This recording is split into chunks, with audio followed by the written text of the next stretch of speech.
Hello, this is a retake of the introduction to Peri-Glow because I forgot to hit record. It happens. I got excited and just went "Oh, bang on." Anyway, so what we started with to say is welcome to day 3 of Peri-Glow. We today are going to be talking about nutrition that nurtures, so nutrition and supplements. Now, through the lens of Ayurveda, what we look at in our body is nutrition is not just the food that we eat. It is also it's what we put into our body. It's also what we put on our body, and it's what we have around our body. So yes, food and supplements are going to support our body. It's also the things that we put on, like the makeup that we wear, the dishwashing liquid we use, the household cleaning products, making those to be low tox, because what happens is the chemicals that are used in our makeup, our body products, our cleaning products are all disrupting our hormones, the endocrine system. So as we know, in perimenopause, it's really crucial that we're balancing our hormones, and that's how we're going to really experience life the best, is when we're balancing our hormones and we're controlling that. We're getting as much balance between that cortisol through the stress hormones and the sex hormones, the cortisol, adrenaline, and the progesterone and the estrogen. So that's really going to play a big part. The people that we have around us, so the people that we are with on a daily basis, the people that we live with, the people that we're working with, putting up boundaries. If their energy is a bit, then put some beautiful boundaries up and then clear that energy. Thinking about the books that we read, it can also have a lot to do with the books that we read. So the movies that we watch, if we're watching a really scary movie, like, that's going into our system and that's disrupting our system, okay? And it's disrupting our energy coming into those different layers of energy. So we look at the 5 koshas. So our energy body is being disrupted by that, okay? So where we're looking to reduce the ama in our body, which are the toxins, which are going into the dhatus, which are the tissues in our body, which is where we're holding on to those, and that's where we're finding disease and an imbalance, okay? Ama is what we call those toxins. So ama, we want to be moving out of our body through our digestive system, okay? Ojas is what we want to be holding on. It's our juiciness, it's our vitality, it's our immunity.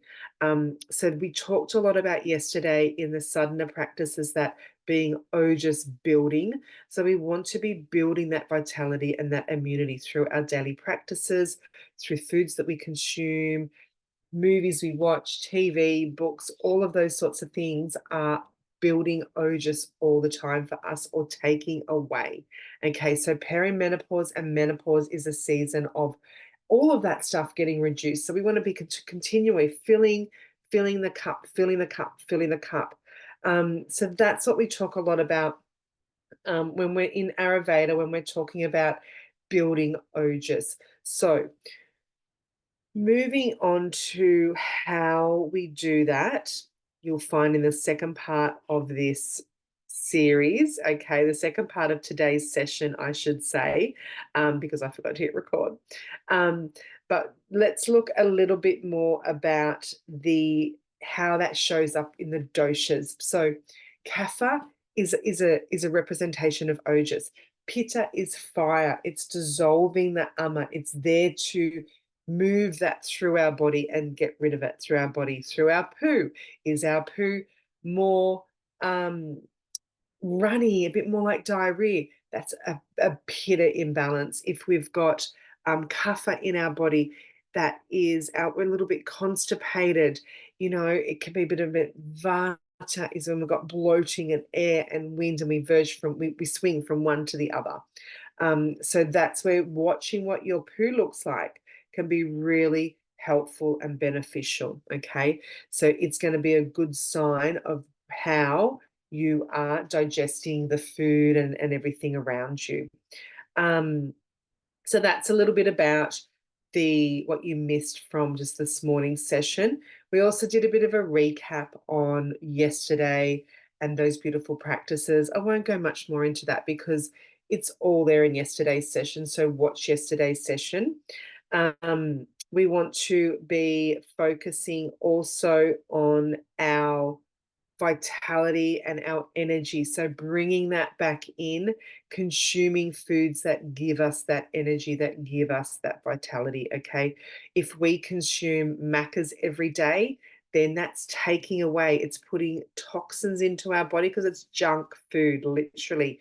It's not a treat, it's junk food. But if we're 80% of the time, we're looking after ourselves really well, that little bit of 20% of the time we might have a glass of wine and a cheese platter or something, that's going to be okay because we've built up enough immunity, enough vitality, enough ojas in our body to actually hold that and move it through, okay, and be bigger than the toxins that we're putting in, if that makes sense.